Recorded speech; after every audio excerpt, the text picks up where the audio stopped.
Hola, buenas tardes. Bueno, hoy me disculpo por no poder darles de manera en vivo la clase, pero hoy vamos a hacer el abordaje de lo que es la terapia familiar o terapia sistémica familiar. Ustedes, como bien saben, la formación ya es psicoterapia transpersonal y sistémica. Y voy a arrancar con lo que decía Virginia Satir. Virginia Satir tenía una frase muy hermosa. Ella era partidaria de que aquel que no podía ser visto, aquel que no podía ser escuchado y aquel que no podía ser tocado por un otro de su familia, no era una persona. ¿Por qué decía esto ella? Algunas de ustedes sabrán que Virginia Satir es la mentora de lo que es la terapia sistémica. Ella era terapeuta, fue docente, fue escritora también. De hecho, muere había colocado su propia editorial y después fallece. Ella armaba círculos y trabajaba con la familia, porque su teoría era que los síntomas surgían en la familia. De hecho, por eso se hace el abordaje sistémico. Cada familia tiene una estructura y cada familia también realiza funciones básicas a través de coexistir, o sea, a través de convivir, de compartir. Entonces, la organización de la familia es un sistema y se define como con reglas, con roles. O sea, en una familia cada persona debe cumplir su rol. Y yo les suelo decir, nunca un hijo va a reemplazar a un padre, nunca una hija puede reemplazar a una madre, porque era muy común antes. Nos decían, bueno, vos tenés que cuidar a la más grande, se tenía que ocupar de los más chicos, y es el error más grande porque se termina dañando la psiquis. ¿Por qué? Porque aquel o aquella que se tenía que hacer cargo de los hermanitos madura emocionalmente, y al acelerar ese proceso vital también hay una afección. Entonces, nuestro papel como terapeutas va a ser observar los procesos familiares. Entonces, durante la terapia van a comenzar ustedes a tomar nota, a detectar cuáles son los patrones que se observan, que se revelan en el grupo. Es muy lindo hacer el abordaje, y generalmente para revinculaciones, cuando están todos peleados y alguien solicita, nosotros convocamos a la madre y al padre y se puede hacer desde el abordaje de terapia sistémica la revinculación. ¿Qué van a evaluar ustedes? El momento del ciclo evolutivo. ¿Cuál es el momento? Cada familia tiene un ciclo evolutivo, ¿sí? Cada ser humano atraviesa por diferentes ciclos evolutivos, y esto lo vamos a ver la próxima clase también. ¿Cuáles son las interacciones? Si existen alianzas o no. Alianzas quiere decir, por ejemplo, secretos, no le cuentes a mamá, no le cuentes a papá. Los problemas de orden jerárquico, por ejemplo, esto de un hijo tiene más derecho que la madre porque se lo da al padre, o la madre a veces le da más poder y derecho a su hijo que a su propio marido. ¿Qué límites, qué pautas se están poniendo? Si existe un entorno de estrés dentro de la familia, observar también las conductas, las tareas, si se colabora o no se colabora. En un sistema familiar, todos deben colaborar y el ritmo de cambio debe ser equilibrado. Si es lento, ya hay un desajuste o hay un desequilibrio en la familia. Si es muy rápido, no permite que se adapte cada miembro. Entonces tiene que existir un equilibrio en la familia. Ya lo decía Freud, que los padres son quienes hacen que despierte el síntoma en sus hijos. Los orientadores, que son ustedes, pueden aplicar todos los modelos y técnicas cuando hablamos de terapia sistémica, ¿no? ¿Qué quiere decir los modelos? Bueno, está la silla vacía, están los muñecos, los juegos, o sea, es muy amplio el abordaje y las técnicas que podemos aplicar, que ya los van a ir conociendo durante toda la formación. En la terapia familiar vamos a tomar el enfoque mental del Instituto Research. ¿Por qué? Porque fue el único instituto que logra el propósito de modificar un sistema familiar con la teoría de Virginia Satir. Fueron los primeros en implementar esta terapia familiar y llegan a la conclusión de que reforzando los vínculos, o sea, revinculando, las relaciones derivaban en solución, se terminaban resolviendo. Entonces, dentro de este enfoque van a comenzar con la intervención, primero teniendo en cuenta cuál es el problema, se toma nota del problema, cuáles son los aspectos que se presentan, en qué frecuencia se dan, si es una pelea, si es todos los días, si es cada semana, si es cada 15 días, si es todos los meses. La historia de las soluciones. ¿Qué quiere decir la historia de las soluciones? Si hay un conflicto, ¿quién es el mediador en la familia y cómo se resuelve o no? ¿Quién es el que tiene ese poder de resolución? ¿Qué significado le dan los diferentes integrantes de la familia a ese problema? Porque para algunos puede ser muy grande y para otros no. Entonces, como terapeutas, a nosotros nos corresponde brindar soluciones que estén enfocadas a la solución. ¿Qué quiero decir con esto? Que acá cuando alguno emita algún tipo de juicio, porque lo primero que ustedes van a encontrar es que vienen en modo víctima. Sí, porque mi señora, porque mi hijo, porque... ¿Y qué te está mostrando? Ahí enseguida tenemos que actuar de espejos. Poner a los hijos, a la esposa, al esposo como un espejo. Hacerle ver que sí, un ser humano no está siendo visto, no está siendo tocado y no está siendo escuchado, obviamente entra en desequilibrio porque es una necesidad básica. Yo después les voy a compartir una frase de Virginia, ¿sí? Bueno, ¿qué es el enfoque estratégico?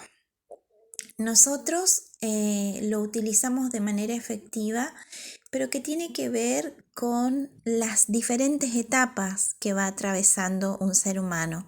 Esas etapas son las etapas vitales. Por ejemplo, del niño pequeño, esto también ya lo hemos visto, yo les voy a pasar el cuadrito, las crisis vitales que va teniendo cada uno. Las crisis vitales se presentan estancamiento o generatividad. Por ejemplo, las crisis de los adolescentes puede ser muy generativo, o sea, hacer muchas cosas, querer generar actividad o estancarse y no hacer nada. Así también de los 25 a los 35, después de los 35 a los 45, 45 a 55 y así van teniendo diferentes crisis vitales las etapas. Y cada una de ellas presenta un estancamiento y una generatividad, ¿sí? A eso hace referencia de utilizar el enfoque estratégico y hacerle ver a cada uno de los integrantes que está atravesando por una crisis, por eso hay un desajuste, ¿no? Esa estrategia, una vez que les definimos cuáles son las posibles soluciones, vamos a comenzar a intervenir. Primero, en el comportamiento. El primer paso va a ser hacerles ver que deben cambiar el comportamiento y acá pueden traer a la pirámide de Maslow y explicarles cómo cuando uno tiene una necesidad insatisfecha se traslada a los niveles neurológicos, ¿no? Entonces así podemos lograr incrementar la relación, la nuestra, con el paciente, con el cliente, para que pueda finalizar esta terapia. Incluso les va a pasar que a veces viene o una madre o un padre y termina viniendo toda la familia, ¿sí? No quiero decir que siempre se va a dar así, pero quizás ustedes quieran tener la especialización y dedicarse a familia. Y para una familia tenemos que tener un enfoque de comunicación. Entonces, ¿estás escuchando lo que dice tu hijo? ¿Estás escuchándolo? ¿Lo estás viendo como un hijo? ¿Lo estás viendo como un esposo? ¿Cuál es el rol que cumple cada uno? Por eso es muy apasionante cuando se considera el comportamiento, el rol, porque en base a ese comportamiento y el rol también se va a dar la comunicación, ¿no? Y acá tenemos los pasos. ¿Por qué? Porque la familia es una homeostasis. Siempre tiende a buscar mantener el equilibrio. Inconscientemente uno quiere que se equilibre. Por eso es la facilidad de convocar a la familia, porque la intención inconsciente es desarrollar el patrón de comunicación. No pueden estar los miembros de una familia sin hablarse. Es más, uno va a buscar volver a hablar. Es así entonces que los problemas de la familia se van resolviendo desde la integración, la valía de cada uno de los miembros, no desde el individualismo. Por eso es un sistema. Y acá es donde nosotros hacemos de mediadores, ¿no? Donde vamos a confirmar las dudas o no, o despejar las dudas del cliente o consultante que venga a pedirnos que lo acompañemos. Vamos a brindarle las herramientas para que esa familia pueda comenzar a aplicar un nuevo lenguaje para comunicarse de mejor manera, para que no existan disfunciones, y vamos a ir modelando a través de la PNL los comportamientos. Esta es la parte en que después recuerden, cuando demos la parte de inteligencia emocional, yo les voy a contar de qué manera y más o menos le hago un resumen breve. Cuando les explicamos a los consultantes de que para poder modelar y enseñar a la familia hay que cambiar los patrones de comunicación, va a estar presente el lenguaje generativo, va a estar presente la regulación emocional, y van a tener que explicarle que cuando hay enojo se genera cortisol y eso termina dañando gravemente a cada miembro de la familia. Entonces generalmente se utiliza desde la inteligencia emocional la fundamentación de neurociencias. ¿Cuál sería? Contarles que el cortisol termina dañando el sistema inmunológico, envejece, ¿sí? Envejece más rápido, y por eso yo les preparé y vamos a tener una clase especial de esto para que ustedes puedan contárselo a los miembros de la familia, el deterioro que genera una discusión, un enojo, un conflicto familiar.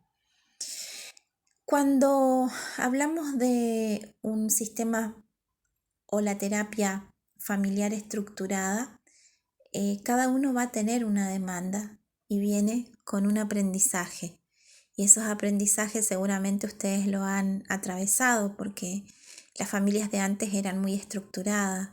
Entonces, cree que si uno se adapta y comienza a hablar con los hijos, no va a pertenecer al modelo que nos han impartido, a los modelos que nos han dicho, y esto genera como cierta culpa y rigidez también. Entonces, la mayoría de las familias cree que va a ser una familia normal si existe la rigidez, el respeto, pero está mal aplicado. Se ponen límites, sí, hay que poner límites, pero ¿de qué manera estoy colocando esos límites? ¿Sí? Porque si hay una estructura y todos tienen miedo y se está viviendo como en un regimiento, yo creo que ahí ya hay un gran desequilibrio, ¿no? Entonces, el problema es un recurso que vamos a utilizar para mantener el equilibrio de ese sistema. Y acá es donde después también van a aplicar los muñecos y ¿Por qué? Porque el problema se genera cuando alguien de los miembros de la familia está en desacuerdo con algo. Alguien de la familia no está cumpliendo el rol que le corresponde o las funciones que les corresponde. Por eso se desequilibra una familia. Porque alguien no está siendo visto, porque no está siendo escuchado, no está siendo tocado. Cuando digo no está siendo tocado es la parte de afecto, ¿no?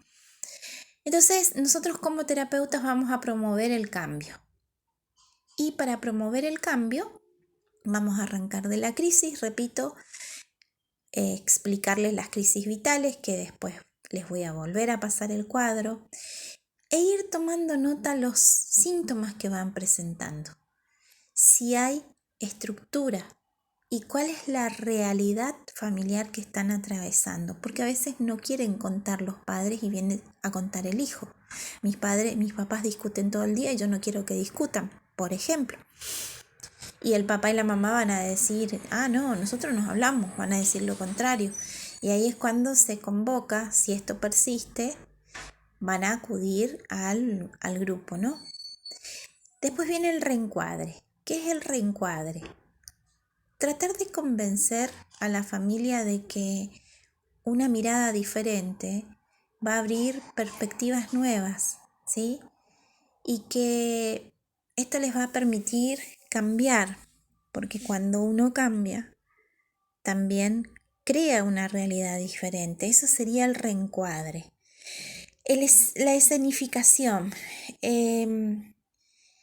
Ustedes como facilitadores u orientadores de la familia, cuando comiencen a tomar confianza se van a dar cuenta que ya se miran con cara fea, gestos, todo eso van a tomar en cuenta.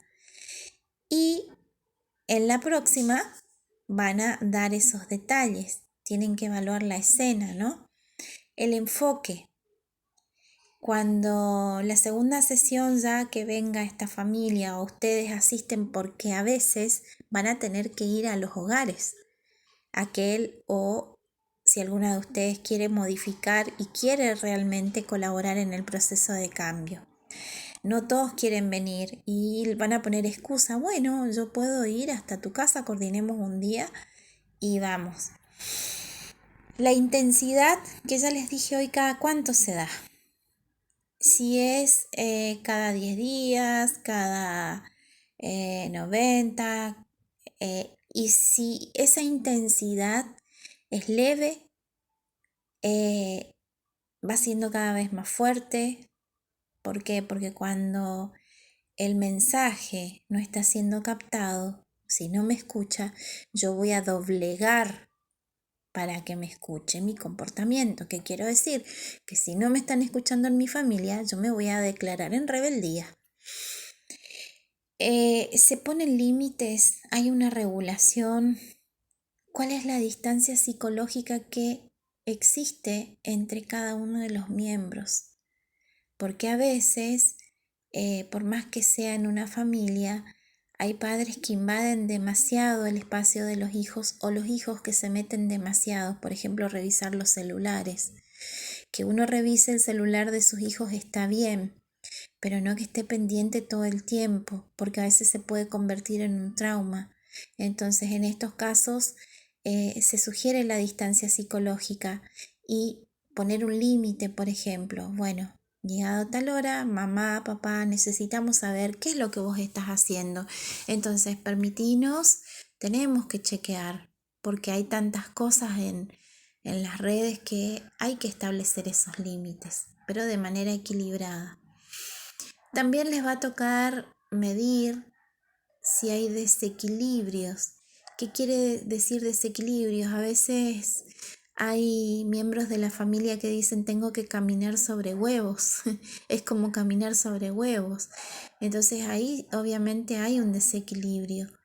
Ya no está bien distribuido el poder, no se está respetando la jerarquía de los demás. Que haya complementariedad. ¿Qué quiere decir esto? Que los miembros de la familia vean que sus problemas son parte de todo, que no es él solo el que está siendo afectado. Cuando un miembro de la familia está mal, se traslada a todos los otros miembros. Es inevitable porque hay una convivencia, hay vínculo, o sea, los une la sangre, los une la relación, los une muchas cosas. Cuestionando la realidad, nosotros vamos a poder cuestionar también de qué manera se están relacionando, si hay algún déficit cognitivo, emocional, porque existen familias que a lo mejor alguno de los miembros tiene algún déficit y no se están dando cuenta.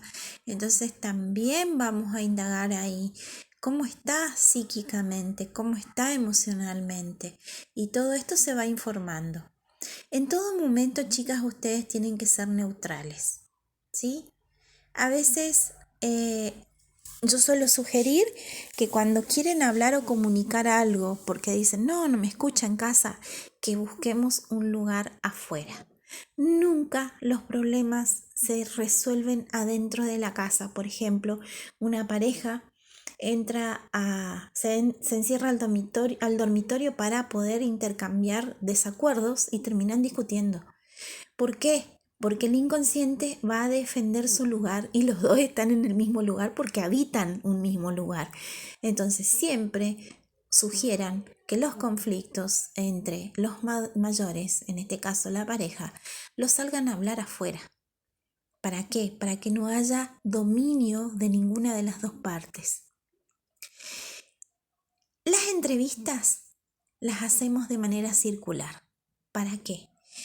Porque ahí vamos a notar las diferencias entre ellos. Ahí nosotros recibimos la información en cantidad. Cuando está el círculo, inconscientemente estamos acercando los vínculos y cada uno de ellos va a ver que el círculo es metafórico, es utilizado como un símbolo y siempre encierra algo. Entonces sí o sí vamos a encontrar algo ahí, ¿sí? La terapia familiar narrativa también pueden aplicarla. ¿Cómo la van a aplicar? Por ejemplo, contando una historia. Había una vez una familia, ustedes más o menos están conociendo, el papá, la mamá, realizar la narrativa. Entonces ellos escuchan sus propias historias a través de un cuento, ¿sí? A esto le llamamos terapia familiar narrativa. Crear los espacios conversacionales, crear un espacio que permita expresión libre, o sea, de confianza, que no sea solamente un espacio donde vienen a hacer terapia, que sea un espacio de diálogo, hacerles ver que este acompañamiento va a ser un espacio para conversar, que puedan poner sobre la mesa lo que les gusta, lo que no les gusta, que cada integrante de la familia pueda contar su propia versión y ahí hacerles ver a cada miembro que cada uno tiene una postura diferente, una mirada diferente. Y acá está la frase que yo les daba hoy de Virginia Satir. Creo que el mejor regalo que puedo concebir de otros seres es ser visto por ellos, escuchado por ellos, entendido y tocado por ellos. Virginia Satir. A esto ella hacía referencia cuando mencionaba que no, aquel que no está siendo visto, tocado, entendido, genera conflicto. Cualquier cosa, duda o inquietud, por favor pregunten, chicas. Y bueno, y nos estaremos viendo el próximo miércoles. Gracias por la comprensión.